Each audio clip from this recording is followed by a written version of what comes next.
حضرت امیر محمد اکرم آوان مد ظلہ العالی دارالعرفان منارہ ضلع چکوال میں سالہ سال سے قرآن و حدیث کے اوپر خطابات کر رہے ہیں اور سلسلہ نقشبندیہ اویسیہ کے مطابق لوگوں کو ذکر الہی کی تربیت دے رہے ہیں۔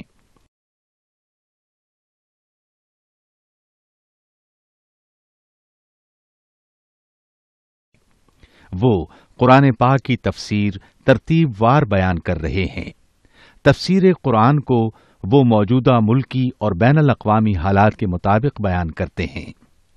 موٹر وے سے کلر کہار کے انٹرچینج سے نکلتے ہوئے، کلر کہار کی جھیل سے ہوتے ہوئے میانی، بوچھال اور نورپور سے گزرتے ہوئے دارالعرفان منارہ پہنچ سکتے ہیں۔ حضرت امیر محمد اکرم آوان نے بچیوں اور بچوں کی دینی اور دنیاوی تعلیم کے لیے سقارہ اکیڈمی کے نام سے ایک درسگاہ بھی قائم کی ہے۔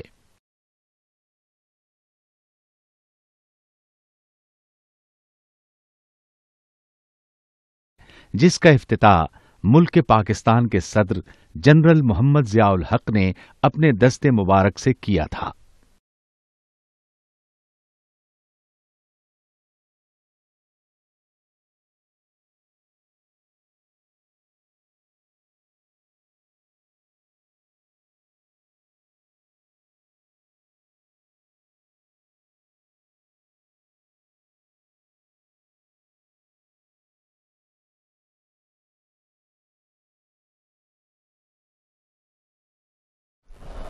الحمد للہ رب العالمین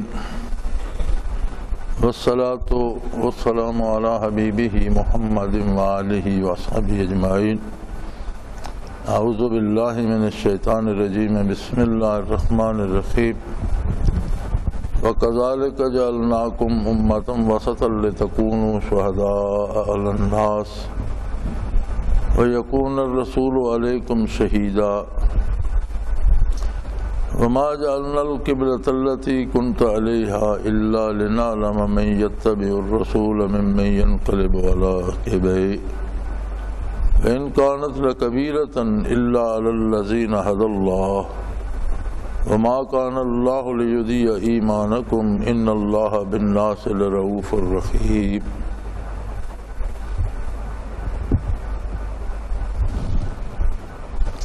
اللہم سبحانک لا علم لنا الا ما علمتنا انک انت العلیم الحکیم۔ رب اشرح لی صدری ویسر لی امری واحلل عقدۃ من لسانی یفقہوا قولی۔ رب زدنی علما۔ مولایا صلی وسلم دائما ابدا علی حبیبک من زانت بہ الاسروق۔ وَكَذَلِكَ جَعَلْنَاكُمْ أُمَّةً وَسَطًا لِتَكُونُوا شُهَدَاءَ عَلَى النَّاسِ وَيَكُونَ الرَّسُولُ عَلَيْكُمْ شَهِيدًا۔ ارشاد فرمایا، بات تعویل قبلہ کی ہو رہی تھی اور یہود و نصارہ اور مشرکین اعتراض کر رہے تھے کہ آپ صلی اللہ علیہ وسلم کا اور مسلمانوں کا شروع میں تو قبلہ بیت المقدس ہی تھا جیسے آپ سے پہلی امتوں کا تھا، اور پھر آپ نے یکا یک بیت اللہ شریف کی طرف رخ انور کر لیا، تو اس پر وہ معترض تھے جیسا پہلے گزر چکا۔ تو ارشاد باری ہوتا ہے، پہلا جواب تھا حاکمانہ جس میں یہ بتایا گیا کہ مشرق و مغرب سب اللہ کے ہیں اور جہاں وہ چاہے مقرر فرما دے۔ یہاں فرمایا کہ اس طرح ہم نے تم کو ایک ایسی جماعت بنایا ہے اے مسلمانوں جو ہر لحاظ سے اعتدال پر ہے، انتہا پسندی اسلام میں نہیں ہے، اسلام اعتدال ہے۔ جب ہم دوسرے مذاہب کا مطالعہ کرتے ہیں تو پتہ چلتا ہے کہ کہیں نیکی اور پارسائی کے لیے عمر بھر مجرد رہنا شرط ہے، شادی نہ کی جائے، ایک انتہا ہے۔ کہیں یہ شرط ہے کہ بھوکا پیاسا رہا جائے، یہ بھی انتہا ہے۔ کہیں یہ شرط ہے کہ انسانوں سے میل جول چھوڑ کر گوشہ نشین ہو جائے، انتہا پسندی ہے۔ کہیں نیکی کی یہ شرط ہے کہ آبادیاں چھوڑ کر جنگلوں میں نکل جائے، یہ بھی انتہا پسندی ہے۔ لیکن اسلام میں کہیں کوئی انتہا پسندی نہیں، بلکہ ہر شعبہ زندگی میں اعتدال ہے۔ عبادات میں بھی اعتدال ہے۔ ایک صحابی کا ذکر کیا گیا حضور اکرم صلی اللہ علیہ وسلم کے سامنے کہ وہ دن بھر روزہ رکھتے ہیں اور شب بھر عبادت کرتے ہیں، تو آپ صلی اللہ علیہ وسلم نے بلا کر حکم دیا کہ تمہارے وجود کا بھی تم پر حق ہے، عبادت بھی کرو، آرام بھی کرو۔ روزہ رکھنا اچھی بات ہے، روزہ بھی رکھو، نفلی روزے اگر رکھتے ہو ضرور رکھو، لیکن ایسا نہیں کہ ہمیشہ روزہ ہی رکھو، روزہ بھی رکھو، افطار بھی کیا کرو، کہ تمہارے بدن کا بھی تم پر حق ہے، تمہاری صحت درست رہے، تمہارے قوا مضبوط رہے، تمہاری سوچ ٹھیک رہے، چونکہ عمل کا مدار جسمانی صحت پر بھی بڑی حد تک ہے۔ تو فرمایا کذالک جعلناکم امۃ وسطا، تمہیں معتدل امت بنایا ہے، تمہیں اپنی پسند سے کسی انتہا کو اختیار نہیں کرنا، اللہ کے حکم کی اطاعت کرنی ہے۔ اس کا حکم تھا بیت المقدس قبلہ تھا، آپ ادھر رخ انور کر کے نماز پڑھتے تھے، سارے مسلمان ادھر رخ انور کر کے عبادت کرتے تھے۔ اب قبلہ اللہ نے بیت اللہ کو مقرر کر دیا، بیت اللہ کی اپنی عظمت ہے، بلکہ حضور علیہ الصلوۃ والسلام کی جو نشانیاں پہلی کتابوں میں دی گئیں ان میں ایک یہ نشانی بھی تھی کہ آپ کا قبلہ بیت اللہ شریف ہوگا۔ اور اللہ کریم کا یہ احسان ہے کہ اس نے تمہیں کسی انتہا پہ پابند نہیں کیا، بلکہ تم ہر معاملے میں، لین دین میں، کاروبار میں، معاملات میں، تعلقات میں، اخلاقیات میں ایک مناسب اعتدال پر ہو۔ شریعت مطہرہ کے احکام اور حیات طیبہ جو قرآن کریم کا مجسم مفہوم ہے، آپ صلی اللہ علیہ وسلم کی حیات طیبہ مجسم مفہوم ہے قرآن کریم کا۔ آپ صلی اللہ علیہ وسلم کی زندگی میں ہر طرح سے اعتدال ہے۔ آپ نے شادیاں بھی کی، آپ نے رشتہ داروں کا خیال بھی رکھا، آپ نے بچوں کی پرورش بھی کی، آپ نے بزرگوں کا لحاظ بھی رکھا۔ دنیاوی معاملات میں ہر شعبہ زندگی میں نقوش کف پائے رسول اللہ صلی اللہ علیہ وسلم موجود ہیں، اور ہر کام کو آپ نے اعتدال سے کیا۔ کہیں کمزوری نہیں پائی جاتی معاذ اللہ، اور کہیں شدت نہیں پائی جاتی۔ دین اسلام سارے کا سارا اعتدال پر ہے۔ اور اے مسلمانوں، تمہیں گواہ بنایا ساری انسانیت پر جو تمہارے سامنے ہے، روئے زمین پر جو لوگ بستے ہیں ان کے کردار پر تمہاری شہادت ہوگی کہ کہاں انہوں نے کمزوریاں دکھائیں اور کہاں انہوں نے شدت دکھائی۔ اسلام میں ہر شعبہ زندگی میں، حتیٰ کہ جہاد میں بھی انتہا پسندی نہیں ہے۔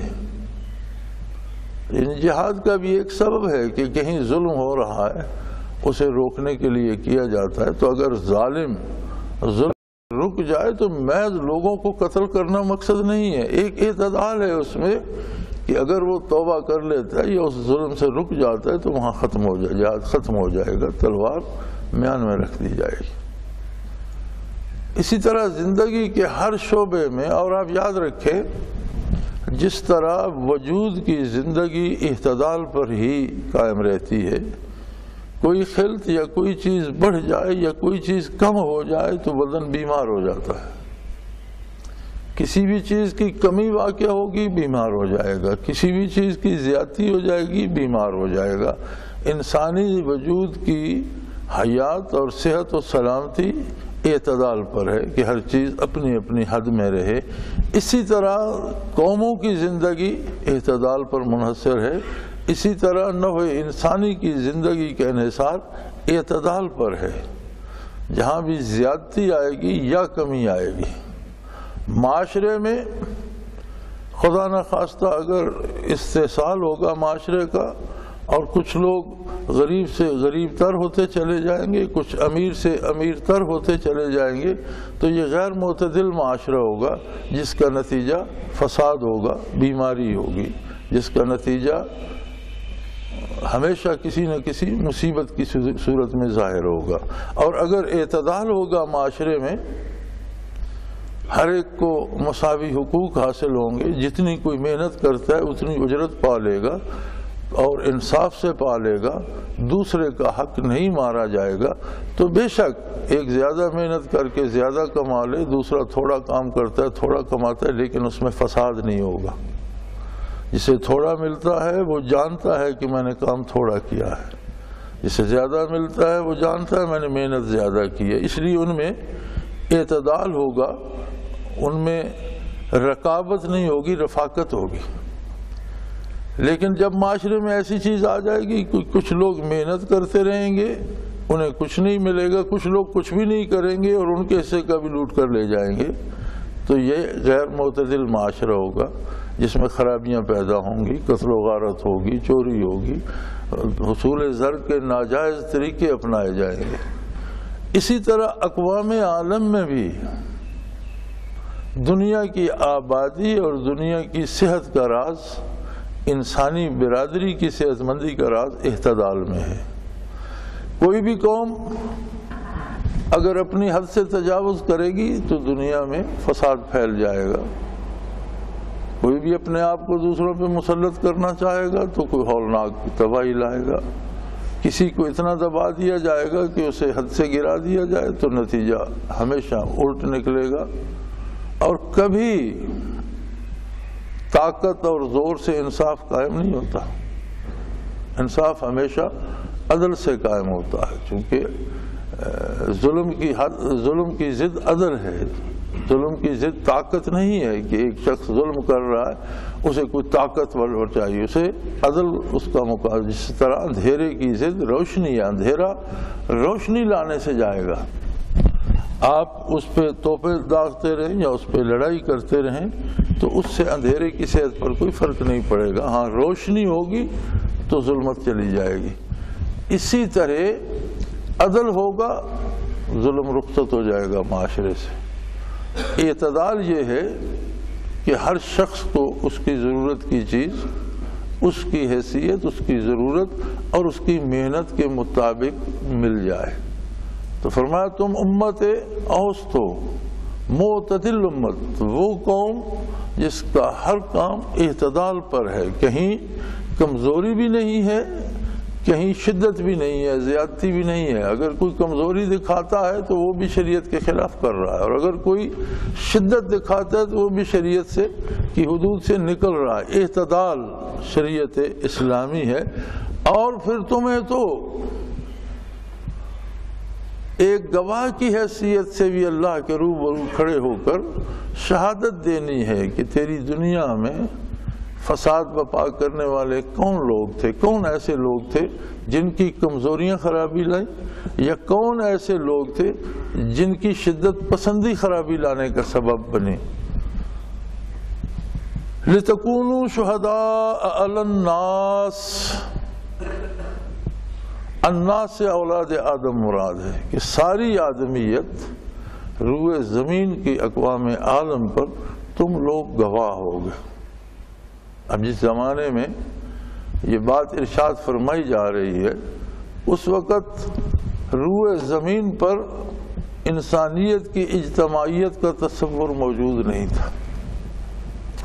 حکومتیں تھیں، الگ الگ ممالک تھے، الگ الگ عوام تھے، الگ الگ، ہر ایک کی اپنی دنیا تھی۔ سب سے پہلے اسلام نے پوری انسانیت کی ایک جان ہونے کی بات ارشاد فرمائی، اور سب سے پہلے آقا نامدار صلی اللہ علیہ وسلم نے ساری انسانیت کو مخاطب فرمایا، ایھا الناس، اے اولاد آدم، تم جہاں بھی ہو، تم جیسے بھی ہو، انی رسول اللہ علیکم، میں اللہ کی طرف سے تم سب کے لیے اللہ کا رسول ہوں۔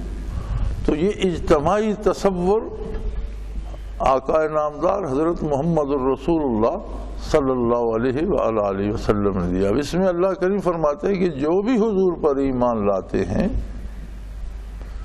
اور جو بھی اسوہ حسنہ کو قبول کرتے ہیں، اب جو ایمان لاتا ہے رسالت پر تو یقینی بات ہے کہ اسے آپ صلی اللہ علیہ وسلم کے اسوہ حسنہ کو قبول کرنا پڑے گا، اور اسوہ حسنہ میں سراسر اعتدال ہے، نہ کمزوری ہے نہ شدت ہے۔ تو تم ایک ایسی قوم ہو جنہیں اللہ نے معتدل بنایا ہے، اور تم وہ لوگ ہو جو میدان حشر میں گواہی دو گے کہ یا اللہ تیری مخلوق کو تباہ کرنے کے ذمہ دار کون لوگ تھے، تیرے بندوں کو مصائب میں مبتلا کرنے کے کون لوگ تھے، کون لوگ تھے جن کے اعمال میں کی کمزوری یا شدت کی وجہ سے لوگ تکلیف میں مبتلا ہوتے تھے۔ اور جب یہ ارشاد فرمایا جا رہا تھا تب روح زمین پر ساری انسانیت کے ساتھ رابطے کا کوئی تصور موجود نہیں تھا، لیکن دیکھیں آج روح زمین کو ایک گاؤں میں بدل دیا اللہ نے، اور ہر قوم دوسری قوم کے کردار سے آگاہ ہے، بلکہ ہر فرد دوسرے افراد کے کردار سے آگاہ ہے۔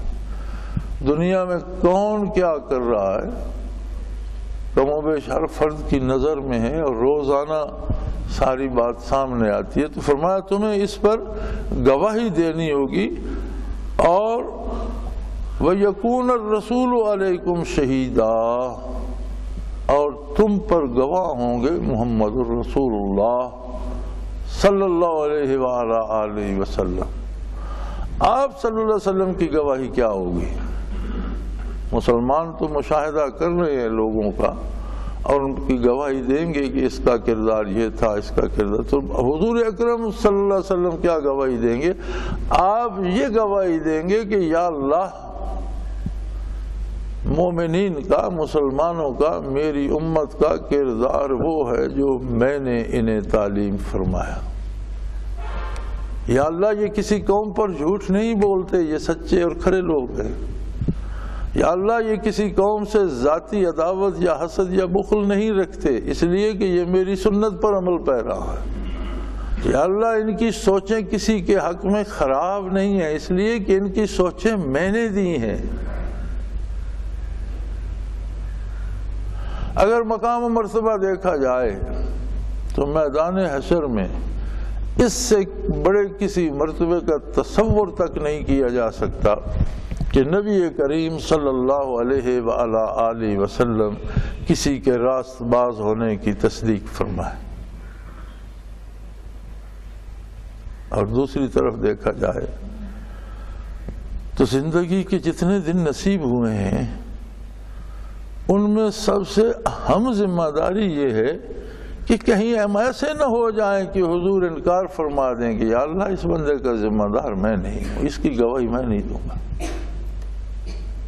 یہ ہر مسلمان کو اپنی انفرادی اور ذاتی زندگی میں دیکھنا چاہیے کہ کیا وہ ایسا کر رہا ہے جو محمد الرسول اللہ صلی اللہ علیہ وسلم اس کے سر پہ دست شفقت رکھ کے فرمائیں گے کہ اس نے جو کیا ٹھیک کیا۔ یہ تو بہت بڑی عظیم منزل ہے قرب الہی کی کہ کسی شخص کے بارے، کچھ افراد کے بارے، کسی قوم کے بارے، کسی کنبے کے بارے آقا نامدار اصدق الصادقین صلی اللہ علیہ وآلہ وسلم محشر کی گھڑی میں بارگاہ الہی میں یہ شہادت دیں کہ یا اللہ یہ جو بتا رہا ہے لوگوں کے بارے یا جو اطلاع دے رہا ہے اقوام عالم کے بارے، یہ اس لیے ٹھیک ہے کہ اس بندے نے ساری عمر میری اطاعت کی، میرے نقش قدم پر چلا، میری سنت پہ چلا، لہٰذا یہ کسی ذاتی رنجش سے یا کسی دشمنی سے یا کسی غم و غصے سے یا کسی حسد اور بغض سے نہیں کہہ رہا، بلکہ یہ جو کہہ رہا ہے سچ کہہ رہا ہے، حق کہہ رہا ہے، چونکہ یہ ساری زندگی حق کا پیروکار رہا ہے۔ بس یہ مسلمان، اللہ کریم نے تو ہمیں یہ منزل عطا کر دی اور یہ منصب عطا کر دیا اور بہت ہی بلند اور اعلیٰ منصب عطا کر دیا۔ اب ہمیں بحیثیت مسلمان دیکھنا یہ ہے کہ کیا واقعی ہم ایسے ہیں کہ حضور اکرم صلی اللہ علیہ وسلم ہمارے حق میں گواہی دیں گے؟ اگر قرآن حکیم کی اس ایک بات کو سمجھ لیا جائے، اپنا لیا جائے، تو کوئی مصیبت نہیں رہتی، کوئی دکھ نہیں رہتا، کوئی تکلیف نہیں رہتی اور کوئی پریشانی نہیں رہتی۔ اس لیے اسی کو صوفیاء فنا فی الرسول کہتے ہیں۔ فنا فی الرسول اہل اللہ میں ایک مقام و مرتبہ ہے، اس کے مشاہدے یا کشف کی بات الگ ہے کہ اس میں کشفن یا مشاہدے میں کیا نظر آتا ہے یا کیا ہوتا ہے، میں اس موضوع کی طرف نہیں آ رہا، لیکن یہ بات اس میں ضروری ہے کہ اس کی حرکات و سکنات اس کی اپنی نہ ہوں، وہ ہوں جن کا حکم محمد الرسول اللہ صلی اللہ علیہ وسلم نے دیا، یعنی آپ صلی اللہ علیہ وسلم کی ذات کے سامنے، آپ کے ارشادات کے سامنے اس شخص کی اپنی رائے فنا ہو جائے، اسے فنا فی الرسول کہتے ہیں۔ اور کسی کو فنا فی الرسول نصیب ہو جائے، اب اس سے بڑی کیا بات ہو سکتی۔ تو فرمایا کذالک جعلناکم امۃ وسطا لتکونوا شہداء علی الناس، ہم نے تمہیں امت اوسط بنایا ہے، تمہارا سارا کردار اوسط ہے، معتدل ہے، اس میں نہ کمی ہے نہ بیشی ہے، اور اس لیے بنایا ہے کہ اقوام عالم پر روز محشر تم گواہی دو کہ یا اللہ انہوں نے یہاں زیادتیاں کی۔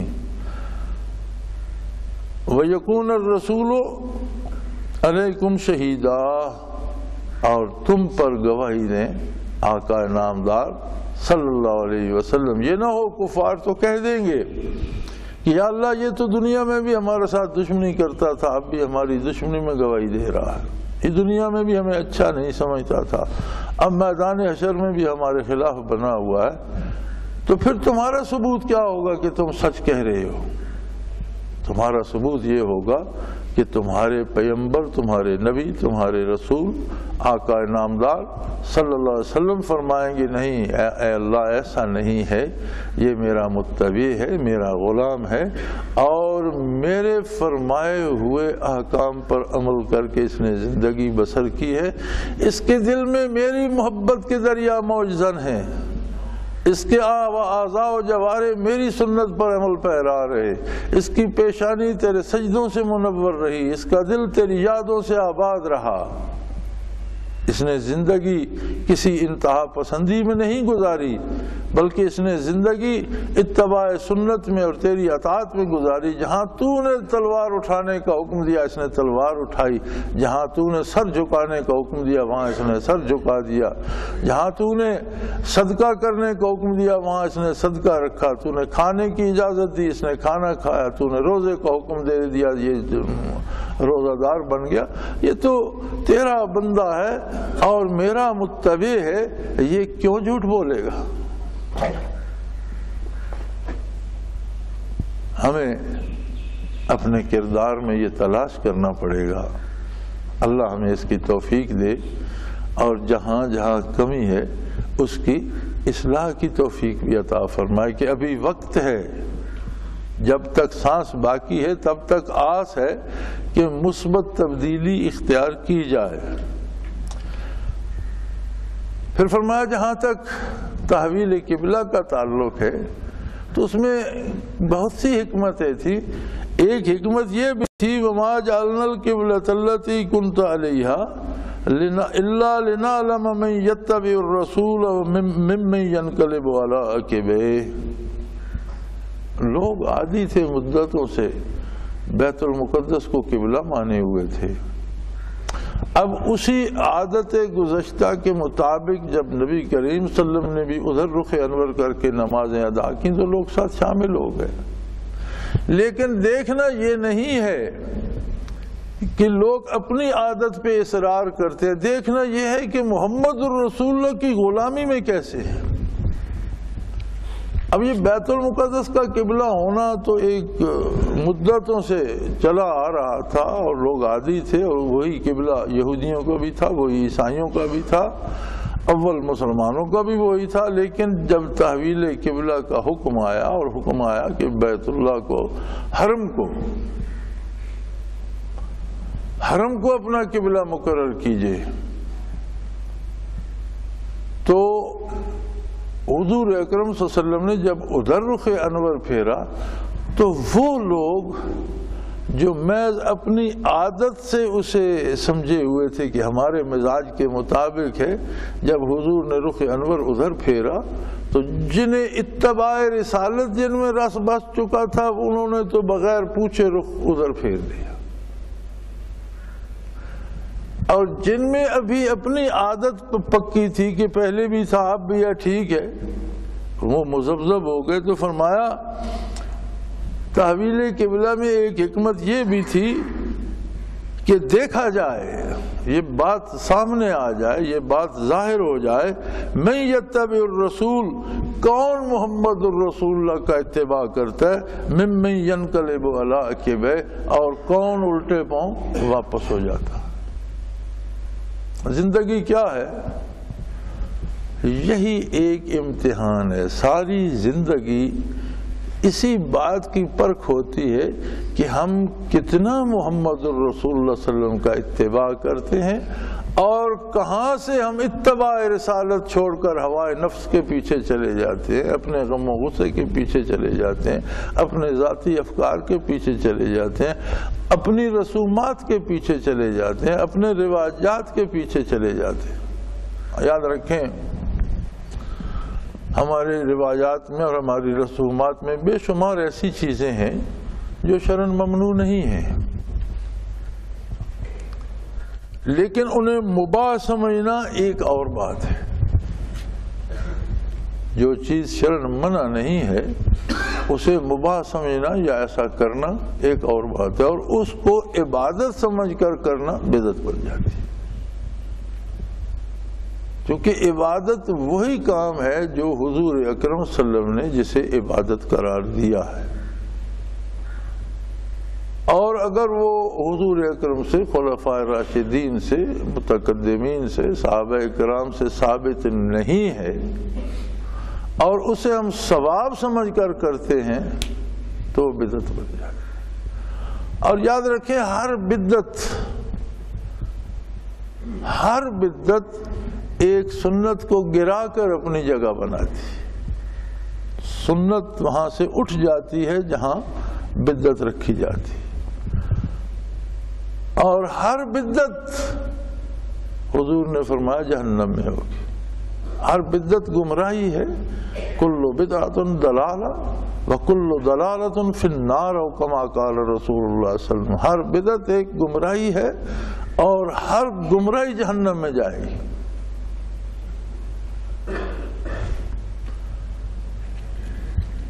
عید کا دن تھا، ایک شخص عید کے لیے نکلا. عید کی نماز ہونے میں کچھ وقفہ تھا، اس نے وہاں اشراق پڑھنے شروع کر دیے، نوافل ادا کرنے. حضرت علی کرم اللہ وجہ الکریم تشریف لائے اور دیکھا کہ وہ نوافل پڑھ رہا ہے. تو جب وہ فارغ ہوا تو آپ نے پوچھا بھائی یہ آپ نے کون سی نماز شروع کر رکھی تھی؟ حضرت ابھی عید کی نماز میں تو کچھ وقت باقی تھا اور اشراق کا وقت تھا، تو میں نے کہا چلو میں اشراق پڑھ لوں. آپ نے فرمایا تمہارے جہنم جانے کے لیے یہی کافی.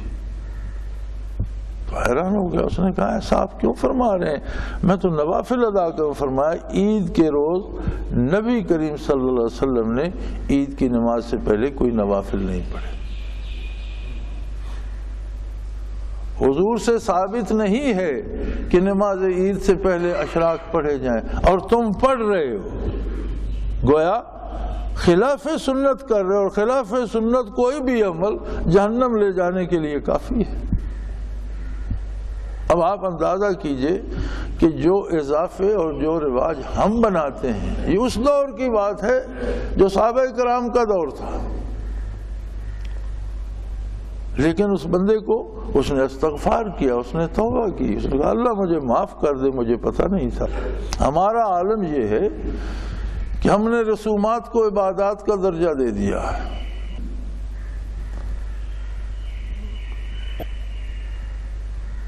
تو فرمایا مقصد یہ ہے، دیکھنا یہ ہے، آزمائش یہ ہے، امتحان یہ ہے، لِنَعْلَمَ مَن يَتَّبِعُ الرَّسُولَ وَمِمَّن يَنْقَلِبُ عَلَىٰ عَقِبَیہِ، دیکھنا یہ ہے کہ کون اتباع رسول کرتا ہے۔ بات ختم ہو گئی، کوئی اعتراض، کوئی سوال باقی نہیں۔ بات صرف یہ ہے کہ جب پتہ چلے کہ یہ کام حضور صلی اللہ علیہ وسلم نے اس طرح کیا، فوراً اس طرح سے شروع کر دے، بات ختم ہو گئی۔ کوئی دلیل، کوئی بحث، کسی جرح کی ضرورت نہیں۔ اور جو حضور کے خلاف کسی رواج کو، کسی رسم کو ثابت کرے اور اس پر ڈٹ جائے، تو آپ قرآن حکیم میں دیکھیں، کم و بیش جتنے انبیاء کا ذکر ملتا ہے، ان سے نہ ماننے والوں نے اور کفار نے یہی کہا تھا کہ ہمارے باپ دادا تو ایسے کرتے تھے، اور آپ چاہتے ہو کہ ہم باپ دادا کی رسومات کو، پیروی کو چھوڑ دیں جو صدیوں سے چلی آ رہی ہے، اور ہمارے باپ دادا ایسا کرتے تھے، ہم اسے چھوڑ دیں۔ اب ہمارے ہاں ایک بہت عام رواج ہو گیا ہے کہ اذان سے پہلے تعوذ پڑھتے ہیں، پھر تسمیہ پڑھتے ہیں، پھر درود شریف پڑھتے ہیں، یا کوئی غزل نعت پڑھتے ہیں، پھر اذان کہتے ہیں، پھر اس کے بعد وہیں کھڑے ہو کر سپیکر پہ دعا کرتے ہیں۔ کیا یہ سارا کچھ نبی کریم صلی اللہ علیہ وسلم سے ثابت ہے؟ کیا حضور ایسا کرتے تھے؟ ہماری جوانی تک کوئی بھی ایسا نہیں کرتا تھا۔ ہم نے اپنے جوان عمر میں آدھی زندگی گزار دی، اس میں کوئی بھی ایسا نہیں کرتا۔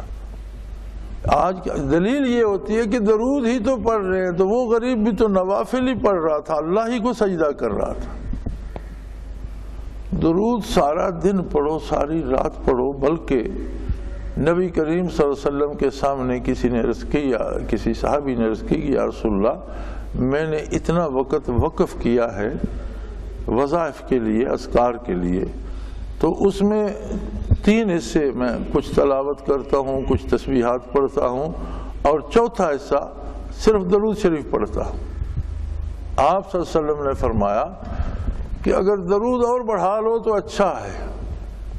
اس نے عرض کی یا رسول اللہ صلی اللہ علیہ وسلم، آدھا حصہ دوسری تسبیحات پڑھوں اور آدھا حصہ درود شریف پڑھ لوں۔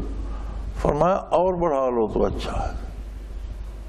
اس نے عرض کی یا رسول اللہ، میں چوتھائی حصہ دوسری تسبیحات، جتنا وقت اگر میں نے 4 گھنٹے مقرر کیے ہیں 24 گھنٹوں میں، تو 1 گھنٹہ دوسری تسبیحات پڑھوں گا، 3 گھنٹے درود شریف پڑھوں گا۔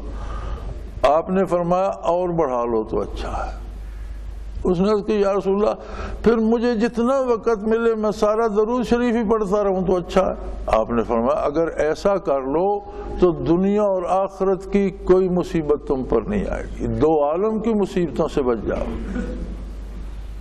درود شریف کا پڑھنا ایک ایسا وظیفہ ہے، ایک ایسی دعا ہے جو 2 عالم کی سختیوں کی ڈھال ہے، لیکن درود شریف کو اذان کا حصہ بنانا درست نہیں ہے۔ اذان ایک الگ بات ہے، اور جتنی محمد الرسول نے فرمائی اور جو بلال حبشی نے دی رضی اللہ تعالیٰ عنہ، وہی اذان ہے۔ اب اس کے آگے پیچھے کوئی درود لگائے یا اس کے آگے پیچھے قرآن لگا لے، جو بھی لگا لے، اگر اس میں کمی کرے گا تو بھی خطا کار ہوگا، زیادتی کرے گا تو بھی خطا کار ہوگا، تو بھی مجرم ہوگا. چونکہ دیکھنا یہ ہے من یتبع الرسول، کون اتباع کرتا ہے محمد الرسول اللہ کا.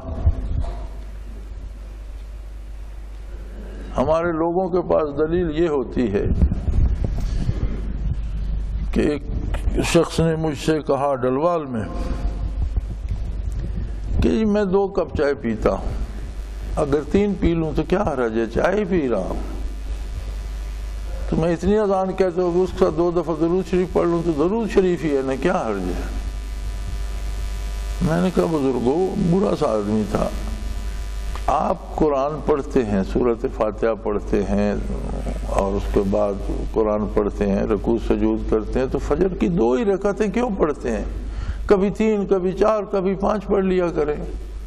آپ بزرگ آدمی ہیں، کام کاج ہوتے نہیں، فارغ ہیں، تو آپ 2 پہ کیوں کھڑے ہو جاتے؟ نہیں وہ تو ہیں ہی 2. میں نے کہا اذان بھی ہے ہی اسی طرح اتنی، یہ چائے کا پیالہ نہیں ہے.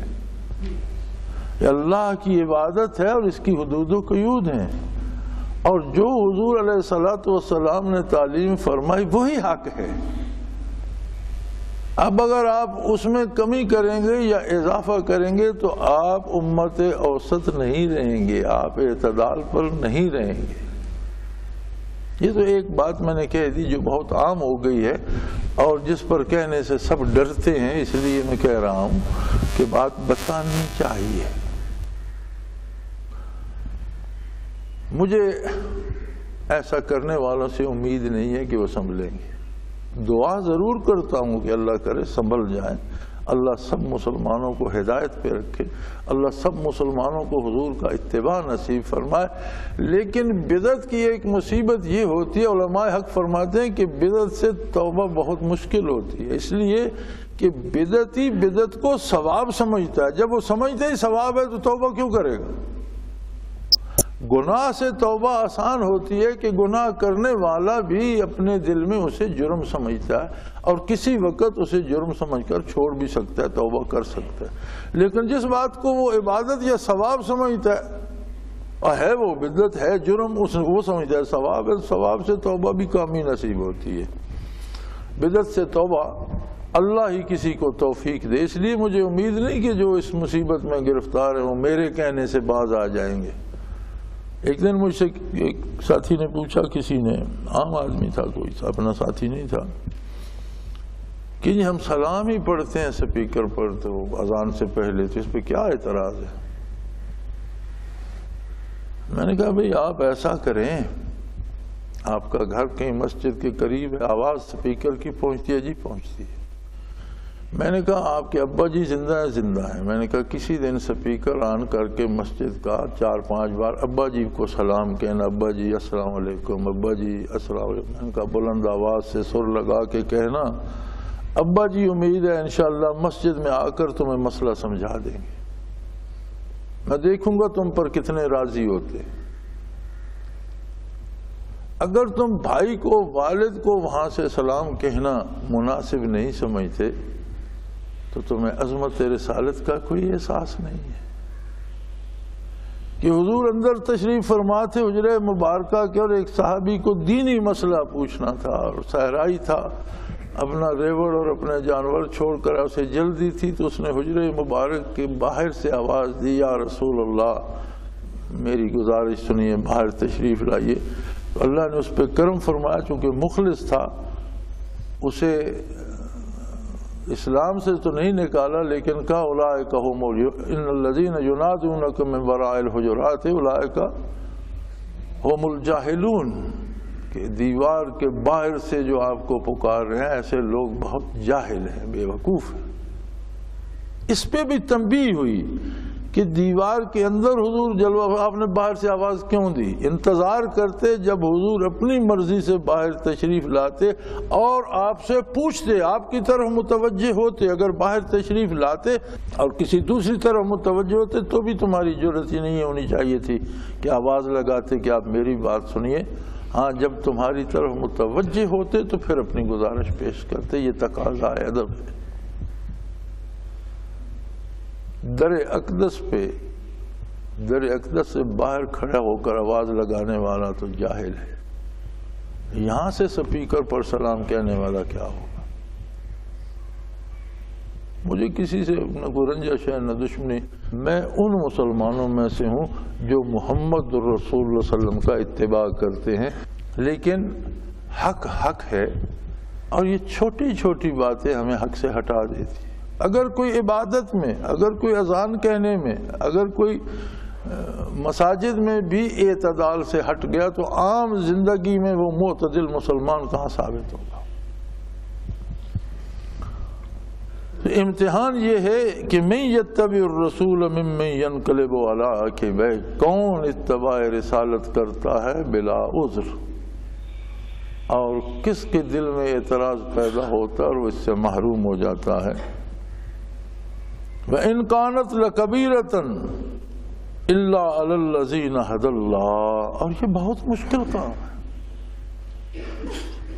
بے چوں اور چرا، بغیر سوچے سمجھے، بغیر اس بات کی وجہ جانے اتباع کرنا اور غلامی کرنا بہت مشکل ہے۔ ہاں، ان کے لیے مشکل نہیں ہے جنہیں اللہ نے ہدایت دے دی اور جن کا یقین ہے محمد رسول اللہ کی رسالت پر، جنہیں ایمان نصیب ہے حضور کی رسالت پر، ان کے لیے کوئی مشکل نہیں، جو حضور کریں گے وہ کریں گے، انہیں کوئی مشکل نہیں۔ اور جنہیں یقین حاصل نہیں ہے وہ اپنے اعتراضات، اپنی سوچیں، اپنے مشورے، اپنی رائے کے پیچھے بھاگنا شروع کر دیں گے۔ وَمَا كَانَ اللَّهُ لِيُضِيعَ إِيمَانَكُمْ إِنَّ اللَّهَ بِالنَّاسِ لَرَءُوفٌ رَحِيمٌ، یاد رکھو اللہ تمہارے ایمان کو ضائع نہیں کرتا۔ اکثر علماء کرام فرماتے ہیں یہاں ایمان سے مراد اعمال اور کردار ہے۔ ایمان تو ایک دعویٰ ہے اور ہر دعویٰ ثبوت چاہتا ہے، ہر دعوے کے گواہ ہوتے ہیں۔ ایمان دعویٰ ہے اور اس کا گواہ ہے ہمارا کردار، ہمارے اعمال۔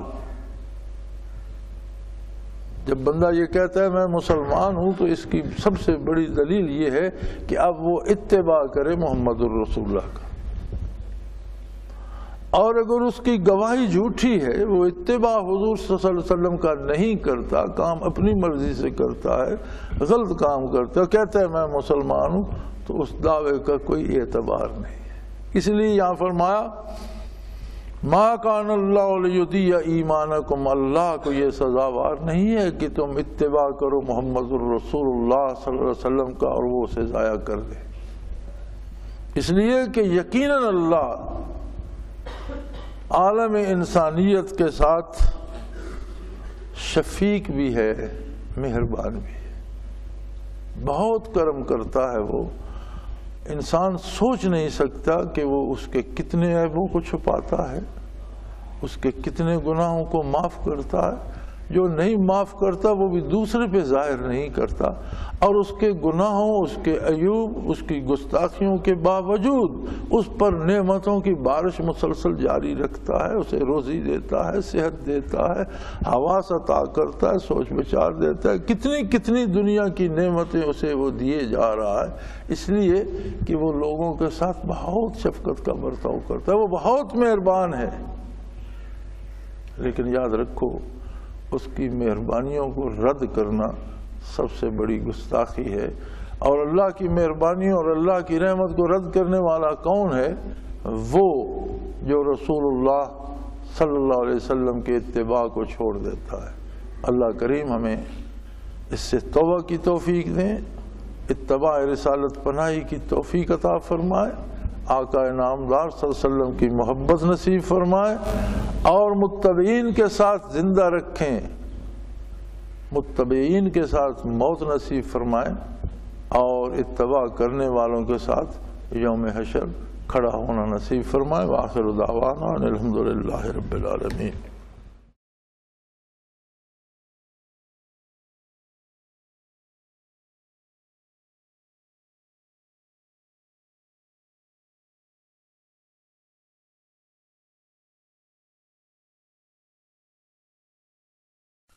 وہ تمام احباب جو اسلام کی طلب رکھتے ہیں ان سے گزارش ہے کہ دارالعرفان منارہ ضلع چکوال میں امیر محمد اکرم آوان صاحب کے خطابات سے مستفید ہوں۔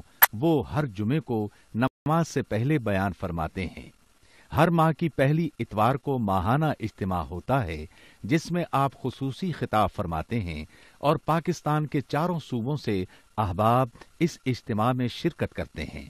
اس کے علاوہ یہاں سال میں 2 مرکزی اجتماعات بھی ہوتے ہیں، ایک رمضان المبارک میں اعتکاف کا اجتماع اور دوسرا جولائی اور اگست میں 40 دن کا اجتماع ہوتا ہے جس میں روحانی تربیت کی جاتی ہے۔